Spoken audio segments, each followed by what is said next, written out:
একটা ভিক্ষুক এসেছে, 3 দিন থেকে কিছু খায় নাই, এই কথা বলতেছে। কয় তাই নাকি? কয় মা আমাদের বাড়িতে কি খাবার আছে? কয় খাবার আছে হলো 2টা রুটি, আমি পাটি বিছায়া রেখেছি, পানি এনে রেডি করে রেখেছি, গ্লাস রেডি করে রেখেছি, আপনার ইশরাকের নামাজ শেষ হবে, আমি একটা রুটি খাবো আর আপনি একটা খাবেন, প্রস্তুত করে রেখেছি। মা গো, ও মা, সবকিছু আমি প্রস্তুত করে রেখেছি। রাবেয়া বসরি বললেন, ও মা রে, রুটি 2টা আমিও খাবো না, তুমিও খাবা না, রুটি 2টা ভিক্ষুককে দিয়ে দে, পানি দিয়ে দে, ও তৃপ্তি সহকারে খেয়ে নিক, আল্লাহ তাআলা যেন সব ও তৃপ্তি সহকারে খেয়ে নিক, তাকে রুটি 2টা দিয়ে দাও। জোরে জোরে বলেন সুবহানাল্লাহ। খেয়াল করবেন, ওদিকে মাইকওয়ালা মাইক ঠিক করতেছেন, আমরা আমাদের কথা শুনি। খেয়াল করুন, রাবেয়া বসরি রহমতুল্লাহ আলাইহি যখন ছোট্ট মেয়েটাকে কথা বললেন, ছোট মানুষ তো, বলতেছে রুটি 2টা যদি দেই আপনি কি খাবেন, আমি কি খাবো? কথা বুঝতে পারছেন তো? আপনি কি খাবেন, আমি কি খাবো?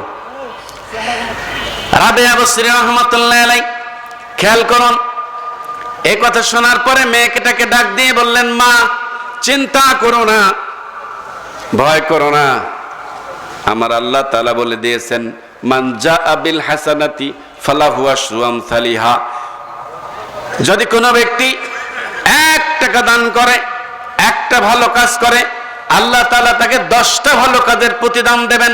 আল্লাহ তাআলা তাকে 10টা ভালো কাজ করার প্রতিদান দান করবেন। 1 টাকা দান করলে 10 টাকার সওয়াব দান করবেন। ও মারে, চিন্তা করো না, রুটি 2টা দিয়ে দাও, মন খারাপ করো না। মেয়েটা বলতেছেন, মা রুটি তো 2টা, দিয়ে দিলে কি থাকবে? সুবহানাল্লাহ বলেন।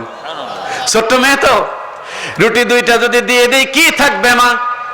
রাবেয়া বসরি বললেন, মা শোন, আমি তোমাকে কোরআন থেকে দলিল দিচ্ছি, মান জাআ বিল হাসানাতি ফালাহু আশরু আমসালিহা।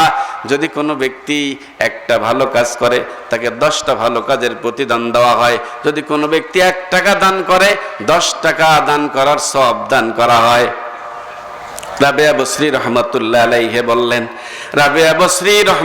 আলাইহি বললেন, যা তাড়াতাড়ি করে রুটি 2টা দিয়ে দে, আমি গ্যারান্টি দিচ্ছি 10টা রুটি না আসা পর্যন্ত আমি রাবেয়া বসরি জায়নামাজ থেকে উঠব না। গ্যারান্টি দিয়েছেন কে? কোরআনুল কারীমের আয়াত, ঠিক কিনা? রাবেয়া বসরি রহমাতুল্লাহ আলাইহি বলছেন, মা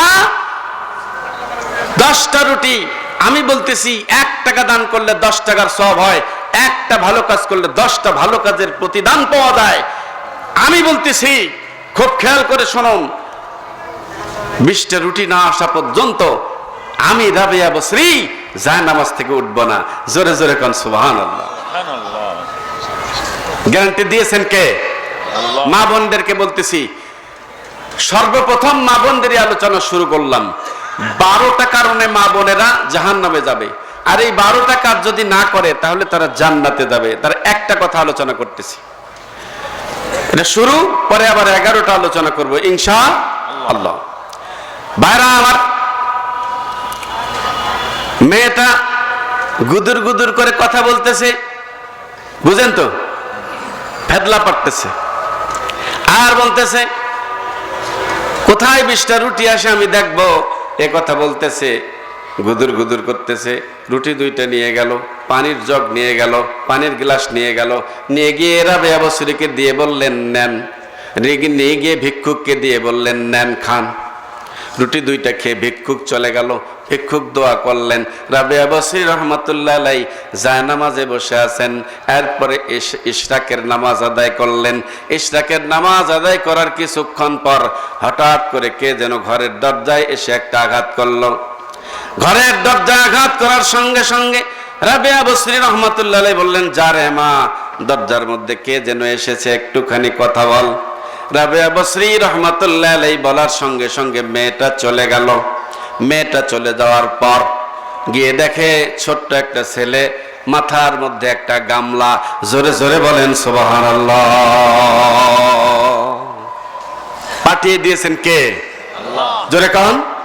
কষ্ট হচ্ছে আপনাদের? ঠান্ডা লাগছে? একটু হা হু করবেন। কষ্ট পাঠিয়ে দিয়েছেন কে? মাথার মধ্যে একটা গামলা। বাচ্চাটা ভিতরে ঢুকলো, ঢুকে বলতেছেন আমার মা আমারে পাঠিয়ে দিয়েছেন কিছু রুটি এখানে আছে, এই রুটির জন্য আমারে পাঠিয়ে দিয়েছেন রুটি দেওয়ার জন্য। রাবে বসরি ডাক দিয়ে বললেন মা রুটি গুনে দেখতো কয়টা আছে, একটা, দুইটা, তিনটা, চারটা, পাঁচটা, 18টা, 19টা, আবার গুনে দেখে 19টা, 20টা হয় না।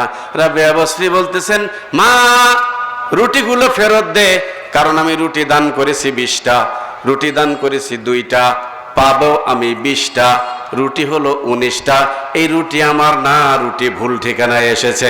জোরে জোরে বলেন সুবহানাল্লাহ। অগাধ বিশ্বাস কার উপরে? কথা বলেন কার উপরে? রুটি 19টা হয়েছে, রুটি 20টা হবে, রুটি 19টা হবে না। বিশ্বাস কার উপরে? কিন্তু আমাদের এলাকার মা বোনদের কি সেই বিশ্বাস আছে? আছে? আপনি যদি 1000 টাকা মাহফিলে দেন, বাড়িতে গিয়ে দেখবেন বলবেন আপনি 1000 কেন দিলেন, 500 দিলে তো হইতো, ঠিক না বেঠিক? তবে আপনাদের এলাকার মহিলা মানুষেরা ভালো, ঠিক কিনা? ঠিক, হ্যাঁ কয় না, ঠিক না বেঠিক? ঠিক বলেন, তাহলে আপনাদের মা বোনেরা খুশি হবে, ঠিক বলেন? ভাইরা আমার, মা রুটি ফেরত দেয়, 19টা রুটি আছে। আমার ভাইয়েরা, ছোট্ট ছেলেটা রুটি 19টা নিয়ে বাড়িতে চলে গেল। মা ডাক দিয়ে বলতেছে কি হলো, তুমি কান্দো কেন? কানতে কানতে বাড়িতে চলে গেছে। তুমি কাঁদো কেন? কয় কাঁদতেছি এই জন্যে, কাঁদতেছি এই জন্যে। রাবেয়া বসরি বলতেছে রুটি হবে 20টা, তুমি রুটি দিয়েছো 19টা। এমন সময় বাড়ির মালিক ঢুকে গেছে বাড়িতে। কি হয়েছে? কয় 19টা রুটি দিয়েছি, রাবেয়া বসরি ফেরত দিয়েছেন। বাড়ির মালিক বললেন আমি দিতে বললাম 20টা, তুমি কেন দিলা 19টা? আর একটা দাও, আর একটা দিয়া পাঠায়া দাও। এবার আর একটা দিয়া পাঠায়া দেওয়া হয়েছে। এবার দরজার মধ্যে করাঘাত করলে ছোট্ট ছেলেটা ভিতরে ঢুকে পড়েছে, গিয়ে বলতেছে রাবেয়া বসরি ও আমার মা, এই নেন এবার রুটি কিন্তু 20টা আছে। ছোট্ট মেয়েটা গুনে গুনে দেখলো 1টা, 2টা, 3টা, 18টা, 19টা, 20টা রুটি হওয়ার পরে রাবেয়া বসরি এবার ডাক দিয়ে বলতেছেন বাড়ির ছোট্ট মেয়েটাকে, মারে মা, আমি বলেছিলাম আমার আল্লাহ তাআলা কখনো মিথ্যা কথা বলতে পারেন না। মানজা আবিল হাসানাতি ফালাহু আশরু আমসালিহা, যদি কোনো ব্যক্তি একটা ভালো কাজ করে তাকে 10টা ভালো কাজের প্রতিদান দেওয়া হবে।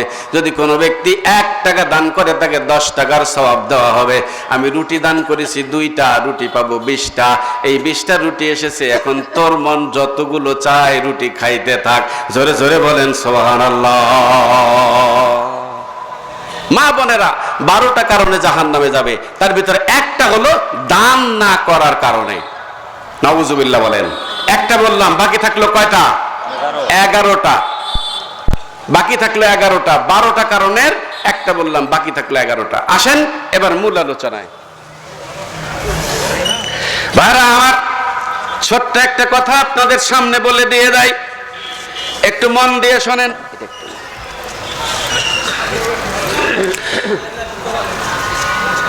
আমার ভাইরা,